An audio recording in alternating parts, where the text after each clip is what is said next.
At Summer NAMM 2019, I wanted to make a different type of video that's typically done. I wanted to go in depth with philosophy and why certain pieces of gear were created. I wanted to go into the application and how this will change the way that we record or mix.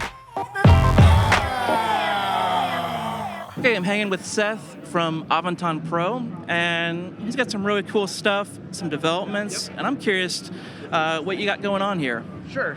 So, at this point, everybody recognizes CLA 10s. This was our passive studio monitor based on the classics that we designed in conjunction with Chris Lord-Alge. About a year ago, we released it, and within a year, it became the best-selling passive studio monitor in the world. Wow.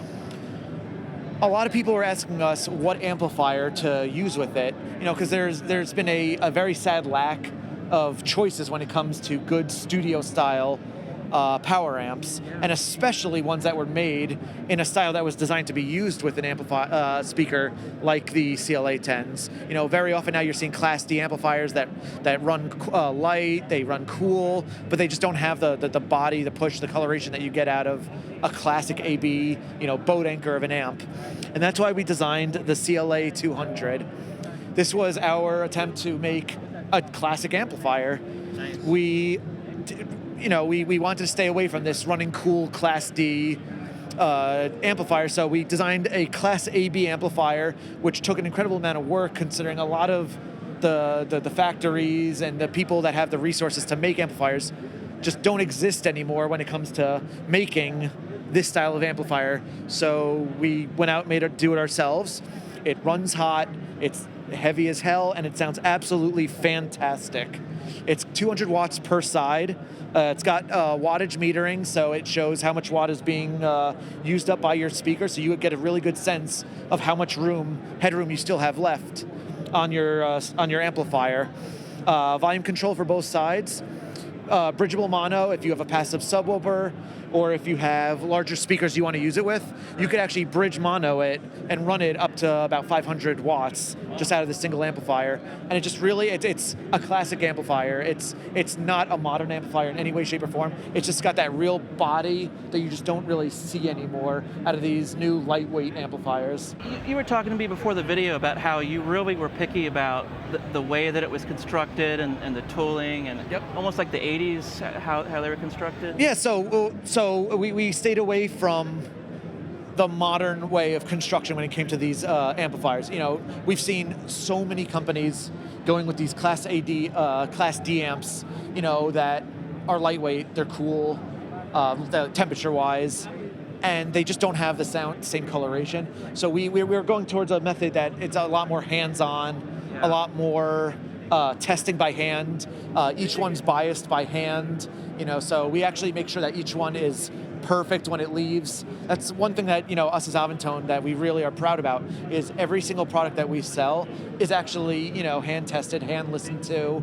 Every microphone is actually signed off on. So if you ever look at any of our manuals, you'll actually see, the date, the serial number, and the signature of the person who actually listened to your item before we ever packaged it up. So another thing that we were really serious about was making sure that these amps didn't give off noise when it comes to actual acoustic noise.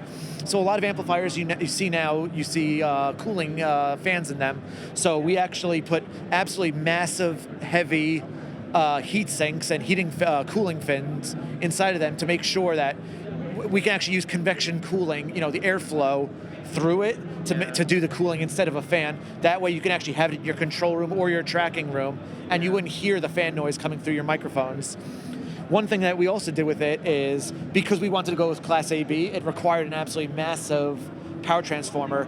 So we have a transformer almost the size of a laptop that's inside of this unit. So you mentioned mics. Yep. Do you have a new mic out? We sure do. So for years we've been dealing secretly with Black Lion Audio, a company that is well known in the modding industry. They got their big jump up into the industry at the company who could look at another company's products and work and see, what could be fixed, what could be changed, what could make it more likable, or how do you just make it different? So we worked with them, and we came up with a product that we're referring to as the CV-12 BLA. So the CV-12 BLA is based on what now we consider the modern classic of the CV-12 microphone. So we use that as our base model to build up on. And we went back and forth for years and months with Black Lion, going back and forth, making design changes, sending prototypes back and forth, recommending things to each other until we came up with a new circuit, a lot of new component choices that both our companies were happy with, said, this is where we wanted it to go, and we're both ecstatic about the product. So what we came up with was a CV-12 BLA, which is a CV-12 with a new 34 millimeter edge terminated capsule that has a massive amount of low end, a new circuit that is a lower noise, lower distortion, runs cleaner, and just has a lot more sense of space to it. We, when it came to coupling caps and a lot of the components inside there, we really leaned on Black Lion due to their history of having a lot of experience listening and testing for the difference between different company capacitors, different company resistors, and using their ability to voice a circuit using different styles of capacitors, different companies. And what they did is they actually swapped out a lot of our analytics with NinjaCon capacitors. The one large capacitor in there is now a Solon fast cap, which we find sounds absolutely fantastic in this circuit.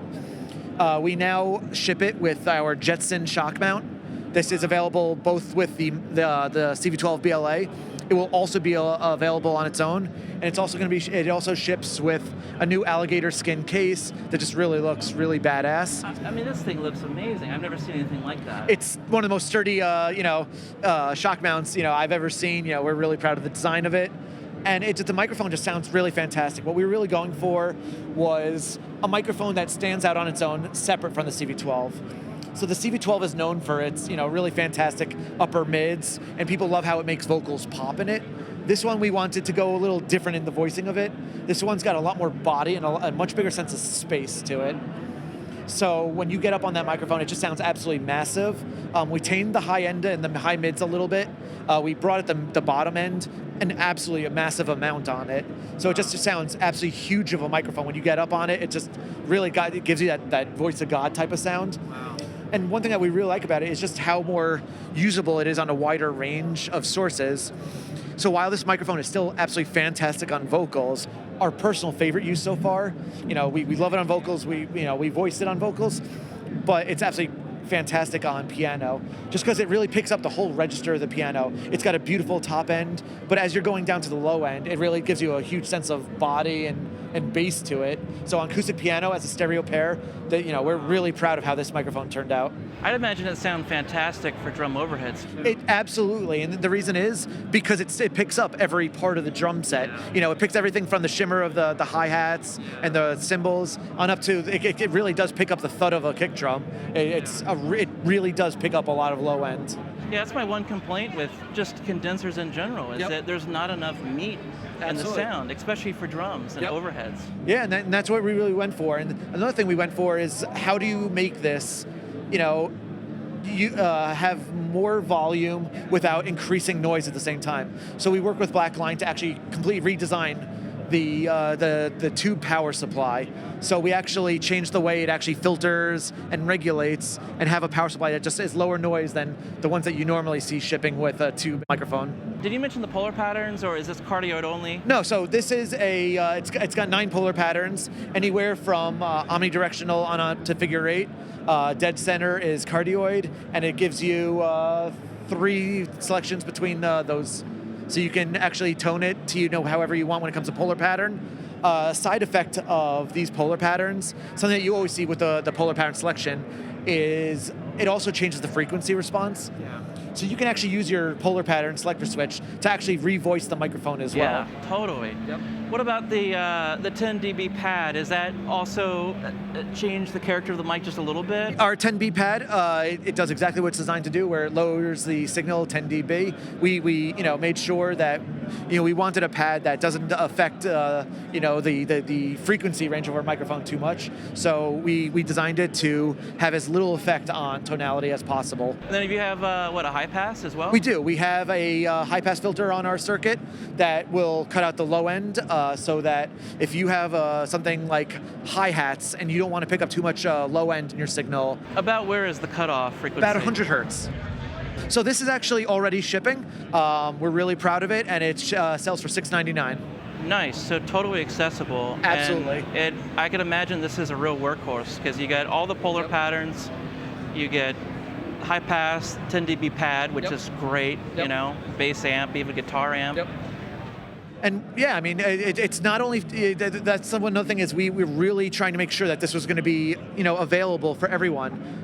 But it wasn't hitting a price point. You know, that was something that Black Lion and us insisted on, was we didn't want to make a microphone that was just good for the price. We wanted to say, you know, we wanted a microphone that was one of the best sounding microphones available. And we're very proud that we believe we hit that mark, not just one of the best microphones available at that price. So, you know, we wanted just the best sounding microphone we could develop.